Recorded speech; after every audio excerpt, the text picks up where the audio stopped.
விலை போன பத்திரிகையாளர், பயந்து போன ஆப்போசிஷன், உயிரே இல்லாமல் ஒரு சவம் போன்று இருக்கக்கூடிய மக்கள், 3 பேருமே இந்த நாட்டு ஜனநாயகத்திற்கு ஆபத்தானவர்கள். என்னுடைய நண்பர் ஒருத்தர் இருக்கிறார், பிஜேபியை சார்ந்த நபர் தான். பிஜேபிக்கு ஓட்டும் போட்டிருப்பார், தீவிரமான ரசிகர், பிஜேபி ரசிகர். அவருடன் நான் பேசும்போது அவர் கூறிய விஷயம், சார் நான் சமீப காலமாக டெலிவிஷனை பார்க்க நிறுத்திட்டேன். ஏன்னு கேட்டேன். ஒரே நபர் மீது இந்த அளவில் செய்திகளை என்னால் பார்க்க முடியவில்லை. ஒரே நபர் தான் நல்லவர் வல்லவர் என்று கூறி வருகிறார்கள், அதையும் என்னால் ஏற்றுக்கொள்ள முடியவில்லை. எந்த கடவுளை நான் நேசித்து வந்தனோ அதே நபர் வெளிவந்து நான் தான் கடவுள் என்றும் கூறி வருகிறார், அதையும் என்னால் நம்ப முடியவில்லை. அதனால் நான் டெலிவிஷன் மீடியாவை பார்க்க நிறுத்திவிட்டேன். Karim's biryani paradise at liberty and catering services, கோடம்பாக்கத்தின் அறுசுவை அடையாளம்.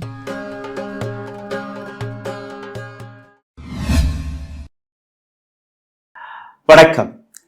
कोटे की तवायफ और एक बिका हुआ पत्रकार दोनों ही एक ही श्रेणी में आते हैं, लेकिन इसमें तवायफ की इज्जत ज्यादा होती है. விபச்சார விடுதியில் இருக்கக்கூடிய ஒரு விபச்சாரி தன்னுடைய தன்மானத்தை, தன்னுடைய வேலையை வித்து நிற்கக்கூடிய, பணத்திற்காக வேலை பார்க்கக்கூடிய ஒரு பத்திரிகையாளருடைய நிலை சமமாக இருக்குமானால் விபச்சாரியுடைய மானம் ஒரு விலை போன பத்திரிகையாளரை விட உயர்ந்தது. இந்த வார்த்தையில் இருக்கக்கூடிய அந்த ஆழத்தை பாருங்கள்.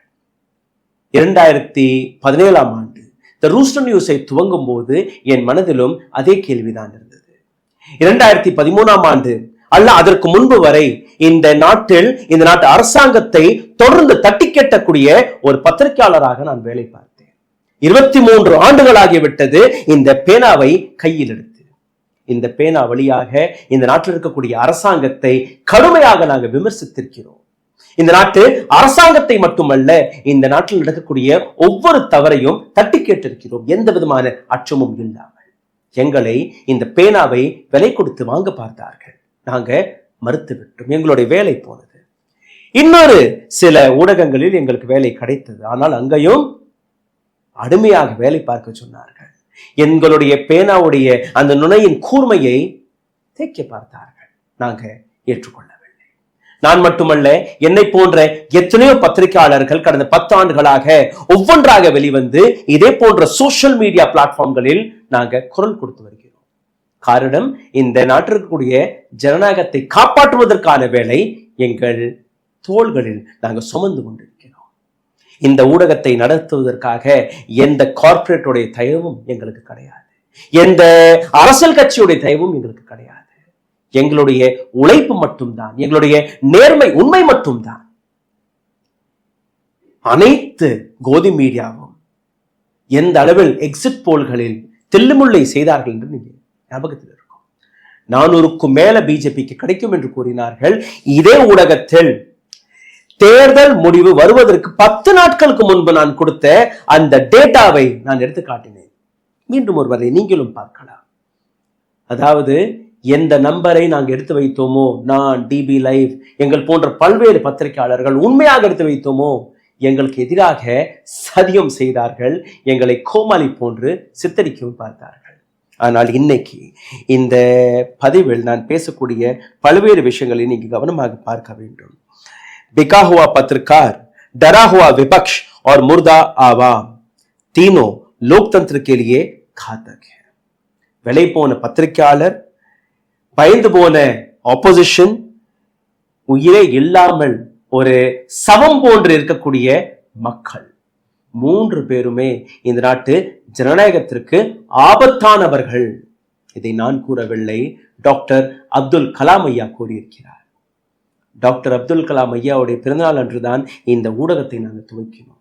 காரணம், இந்த நாட்டில் ஜனநாயகம் வாழ வேண்டும் என்று, மக்களுடைய குரலை யாருமே முறிக்கக்கூடாது, அடக்கக்கூடாது என்று நாங்கள் இந்த ஊடகத்தை கடந்த 8 ஆண்டுகளாக எந்த விதமான லாபத்தையும் எதிர்பார்க்காமல், எந்த விதமான லாபத்தையும் எங்கிருந்துமே வாங்காமல் இந்த ஊடகத்தை நடத்தி வருகிறோம். மாதம் 3000 to $4000 இந்த ஊடகத்திற்கு வந்து கொண்டிருந்தது, சம்பளத்தை கொடுத்து கொண்டிருந்தோம். இன்னைக்கு $500 கூட இந்த ஊடகம் சம்பாதிப்பதல்ல. யாரையுமே நாங்கள் வேலையை விட்டு நீக்கவில்லை. அனைத்து நபர்களுக்குமே சம்பளத்தை கொடுத்து வருகிறோம்.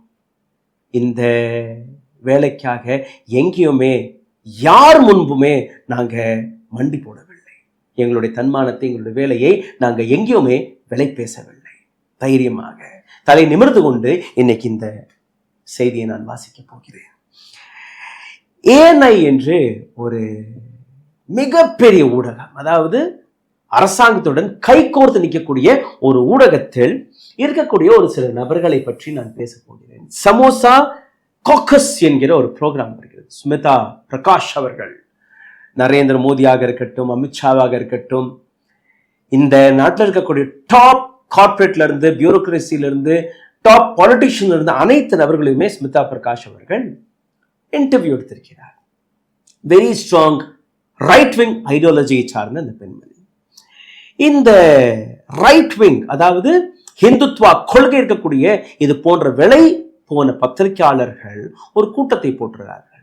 அந்த கூட்டத்துடைய பேர் தான் சமோசா காக்கஸ். சமோசா காக்கஸில் கலந்து கொண்ட ஒரு சில நபர்களுடைய பெயரை வாசிக்கிறேன், கேளுங்கள். ஸ்மிதா பிரகாஷ், ஆனந்த் ரங்கநாதன், அபிஜித் ஐயர் மித்ரா, தெஹசீன் பூனாவாலா மற்றும் சுஷாந்த் சரீன். சிறந்த பத்திரிகையாளராக தன்னை எடுத்து காட்டி வருகிறார். ஆனால் இது போன்ற பத்திரிகையாளர்கள் இந்த நாட்டிற்கு எவ்வளவு ஆபத்தானவர்கள் என்று நீங்க புரிந்து கொள்ள வேண்டும். இவர்களுக்கு ஏற்பட்ட வேதனை என்னவென்று உங்களுக்கு தெரியுமா? ஒரு பட்டியல் வெளியானது. இந்த பட்டியலுடைய பெயர் தான் டேட்டா பீங் வெளிவிட்ட இந்த பட்டியல் top political commentator on YouTube. எங்கள் போன்ற பத்திரிகையாளர்களை பற்றி எழுதியிருக்கிறார். டாப் காமெண்டேட்டர்ஸ், பொலிட்டிக்கல் காமெண்டேட்டர்ஸ், அந்த பட்டியல் வெளியாகி இருக்கிறது. இதில் இவர்களுடைய வயிற்றுப்போக்கு தொடங்கிவிட்டது. என்னன்னா, ரைட் விங்கை சார்ந்த நபர்கள், அதாவது வெறுப்பு பேச்சை பரப்பக்கூடிய சேனல்கள், ஹிந்து முஸ்லிம் என்கிற அந்த டிபேட்டை நடத்தக்கூடிய இது போன்ற பத்திரிகையாளர்களுடைய பெயர் இந்த பட்டியலில் கடைசியில் இருக்கிறது. எந்த விதமான பணத்திற்கும் பார்க்காமல், எந்த விதமான லாபத்தையும் தேடிக்கொள்ளாமல் இந்த நாட்டு பத்திரிகை துறையை இன்னைக்கும் காப்பாற்றிக் கொண்டிருக்கக்கூடிய இந்த பட்டியல், இந்த பத்திரிகையாளர்கள் உண்மையை பேசியிருக்கிறார். நீங்களும் உண்மை பேசியிருந்தால், நீங்களும் விலை போகாமல் இருந்திருந்தால் உங்களுடைய பெயரும் இங்கே வந்திருக்கும். ஸ்மிதா பிரகாஷ் மிகவும் கவலையுடன் பேசக்கூடிய இந்த வார்த்தைகளை நடுநடுவில் போட்டுகிறேன், கேளுங்கள். पे अभिसार शर्मा, नंबर 4 पे रवीश कुमार ऑफिशियल, नंबर 5 पे Dhruv Rathee, Ajit Anjum is 11, Sakshi Joshi is 14, 15 is Prunya Prasun. There is no right wing here at all. Everything comes, and you know where Jaipur Dialogues comes? 28. In the first 20, he comes at 28 number. The first 27 is all this side. So how are they getting the numbers? I don't know whether they're boosting numbers. Dekho, Vaad is number 22. BJP, with its supposedly technological, prowess, has not addressed this. Yeah, has not been able to deal with an ecosystem. No right-wing channel, no right-wing commentator. Look at Jaipur Dialogues. It is in 28 number. Jaipur Dialogue, நீங்க போய் பார்த்தீர்கள், உங்களுக்கு புரியும். ஹிந்து முஸ்லிம் என்கிற இந்த கான்டென்ட்டை தாண்டி, வெறுப்பு பரப்பக்கூடிய ஒரு மிகப்பெரிய ப்ரொபகண்டாவை தாண்டி இவர்கள் எதையுமே காட்டுவதல்ல. 4 PM DB Live, அபிசார் Sharma, one of my friend, என்னுடைய மிக நெருக்கமான நண்பர் ரவீஷ் குமார் ஆஃபிஷியல் 4வது இடத்தில் இருக்கிறார். த்ருவ் ராட்டி உங்கள் அனைவருக்குமே தெரிந்திருக்கும். டிக்டேட்டர்னு ஒரு வீடியோவை போட்டிருந்தார். மிக பிரமாதமான அந்த வீடியோ, நாங்களும் அதை மொழிமாற்றம் செய்து போட்டிருந்தோம். Number 5 Bharat Samachar, number 6, number 7 NMF news. இதே போன்ற இந்த பட்டியல் நீங்க பார்க்கும்போது அஜித் அஞ்சும் சார், என்னுடைய மென்டார், 11வது இடத்தில் இருக்கிறார். Ulta Chashma, headlines India, Sakshi Joshi, another friend of mine, புண்ணிய பிரசூன் வாஜ்பாய், இவரும் என்னுடைய ஒரு மென்டார். என்னுடைய இன்னொரு நண்பரான தேஷ் பக்த் ஆகாஷ் பானர்ஜி 20வது இடத்தில் இருக்கிறார். இது போன்ற இந்த பட்டியலை பார்க்கும்போது வாத் என்கிற இன்னொரு ரைட் விங் சேனல், அது 22வது இடத்தில் இருக்கிறதாம். இந்த ஒட்டுமொத்த பட்டியலில் 2 சேனல் தான் மக்கள் விரும்பி பார்க்கக்கூடிய channel, right wing channel. 22nd இடத்தில் வாத், 28th இடத்தில் த ஜெய்ப்பூர் டயலாக். இதிலிருந்து தெரியக்கூடிய விஷயம் என்ன? அதாவது மக்கள் பொய்களை பார்க்க விரும்பவில்லை. கோதி மீடியா சேனல்கள் வெறும் பொய்களை மட்டும்தான் எடுத்து காட்டுகிறார்கள். அதனால் மக்கள் சோஷியல் மீடியாவில் யூடியூப், ஃபேஸ்புக், எக்ஸ் பக்கம், ட்விட்டர் இது போன்ற இடங்களில் வந்து உண்மையை தேடக்கூடிய வேலை பார்க்கிறார்கள். அந்த வேலை மட்டும் பார்ப்பதில்லை. நாங்கள் வெளிவிடக்கூடிய உண்மைகளை, இந்த செய்திகளை மக்கள் பொறுப்பாக இருந்து அதை பல்வேறு நபர்களுக்கு ஷேர் செய்யக்கூடிய வேலையும் பார்க்கிறார்கள். தன்னுடைய கருத்துக்களை கீழே கமெண்டில் எழுதி வருகிறார்கள். உங்களுடைய கோதி மீடியா அதற்கான இடத்தை கொடுப்பதில்லை. உங்களுடைய கோதி மீடியாவில் நீங்க காட்டக்கூடிய அந்த பொய்களை தட்டி கேட்டால் நீங்க தேச துரோகி, நீங்க தேச விரோதி. பிரைம் மினிஸ்டர் மோடி அல்ல பிஜேபிக்கு எதிராக நீங்க ஒரு ரிப்போர்ட்டை பப்ளிஷ் செய்து பாருங்கள், உடனடியாக நீ காங்கிரசின் கைகூலி என்று கூறி வருகிறார்கள். கங்கனா ரணாவத்திற்கு எதற்காக அறை கிடைத்தது என்று உங்களுக்கு தெரியுமா? ஒரு ஆடியோ ரிலீஸ் ஆகியிருக்கிறது. அதாவது அதே இடத்தில் கிரண்ஜீத் கௌருடன் வேலை பார்த்த இன்னொரு ஆபீசர் அவர் கொடுத்த பதில். கங்கனா ரணாவத் வைப்ளஸ் செக்யூரிட்டியுடன் உள்ள வர பார்த்தார். வரும்போது இந்த செக்யூரிட்டி ஆஃபீஸர், தயவு செய்து உங்களுடைய மொபைல் ஃபோன் மற்றும் கையில் இருக்கக்கூடிய அந்த பேக்கை செக்யூரிட்டி லைனில் வைத்து விடுங்கள் மேடம், செக் பண்ணதுக்கு அப்புறம் தான் நாங்கள் உள்ள அனுப்பிவிடுவோம். நான் யாருன்னு உனக்கு தெரியாது, நான் எம்பி. உன்னோட பேர் என்ன? அப்படியே அந்த அதில் பார்த்துருக்கார், Kiranjeet Kaur. I you from Punjab? நீ பஞ்சாப்ல இருந்து வர்றியா? ஆமா.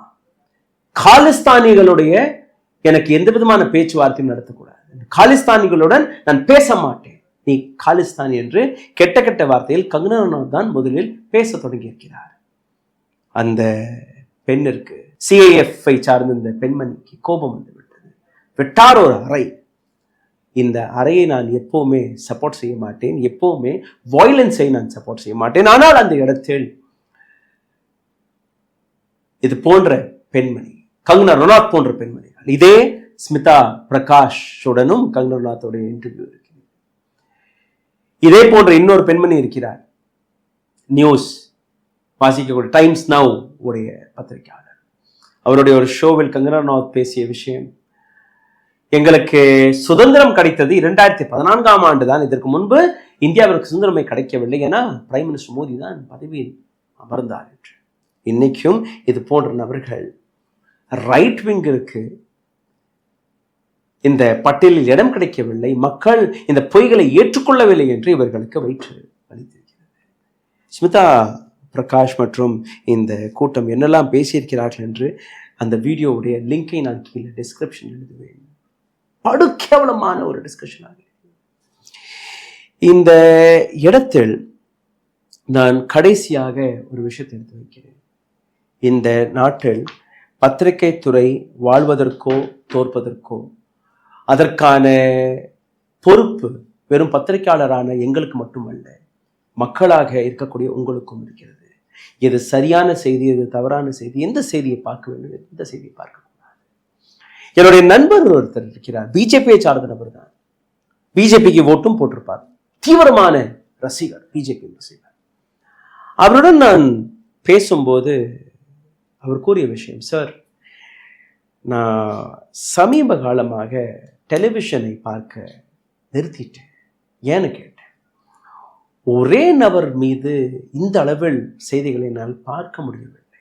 ஒரே நபர் தான் நல்லவர் வல்லவர் என்று கூறி வருகிறார்கள், அதையும் என்னால் ஏற்றுக்கொள்ள முடியவில்லை. எந்த கடவுளை நான் நேசித்து வந்தனோ அதே நபர் வெளிவந்து நான் தான் கடவுள் என்றும் கூறி வருகிறார், அதையும் என்னால் நம்ப முடியவில்லை. அதனால் நான் டெலிவிஷன் மீடியாவை பார்க்க நிறுத்திவிட்டேன். எனக்கு பிஜேபி பிடிக்கும், பிஜேபியோட கொள்கை பிடிக்கும், ஆனால் இப்ப இருக்கக்கூடிய பிஜேபியோ இப்ப இருக்கக்கூடிய கொள்கையோ எனக்கு பிடிக்கவில்லை என்று கூறியிருக்கிறார். இது போன்ற எத்தனையோ பிஜேபியை சார்ந்த நபர்களே, எத்தனையோ RSS சார்ந்த நபர்களே வெளிப்படையாக பேச தொடங்கிவிட்டார்கள். ஆனால் கோதி மீடியா இன்னைக்கும் திருந்துவதாக அல்ல. கோதி மீடியா இன்னைக்கும் இதே போன்ற புரோபகண்டாவை மட்டுமே பரப்பி வருகிறார்கள். இந்த வீடியோவை தயவு செய்து பகிருங்கள். இந்த நாட்டிற்கக்கூடிய ஜனநாயகத்தை, டெமோக்ரஸியை காப்பாற்றக்கூடிய பொறுப்பு எங்களுக்கு மட்டுமல்ல, உங்களுக்கும் சேர்த்துதான் இருக்கிறது. கவனமாக இருங்கள். எந்த செய்தியை பார்க்கிறீர்களோ அதை கவனமாக பாருங்கள். வாட்ஸ்அப் யூனிவர்சிட்டியில் வரக்கூடிய அனைத்து செய்தியுமே உண்மையும் கிடையாது. நீங்க பார்க்கக்கூடிய அந்த படங்கள், அந்த வீடியோக்கள், அதுவும் உண்மை கிடையாது. நீங்க சிந்திக்க வேண்டும். இந்த வீடியோ உங்களுக்கு பிடித்திருந்தால் தயவு செய்து பகிருங்கள். எங்கள் போன்ற சின்ன சின்ன சேனல்களுக்கு உதவக்கூடிய பல்வேறு நபர்களுக்கு எங்களுடைய நன்றி. கீழே எழுதியிருக்கக்கூடிய UPI ஐடியில் அதையும் நீங்கள் செய்யலாம். உங்களுடைய கருத்துக்கள் மிக முக்கியமானவை. அதை நிச்சயமாக மறக்காமல் கீழே எழுதுங்கள். நன்றி, வணக்கம். ஊடகம் கார்ப்பரேட் அரசியல்வாதிகளின் கைப்பாவையாக அடிமைகளாக இருந்தது போதும். இனி சாட்டை எடுத்து சுழற்றும் நேரம் வந்துவிட்டது. ஊடகம் பொதுமக்களாகிய உங்களுக்காக உங்களாலேயே இயக்கப்பட வேண்டும். ஊடக சுதந்திரத்திற்காக உங்களின் பங்களிப்பை இன்றே அளித்திடுங்கள்.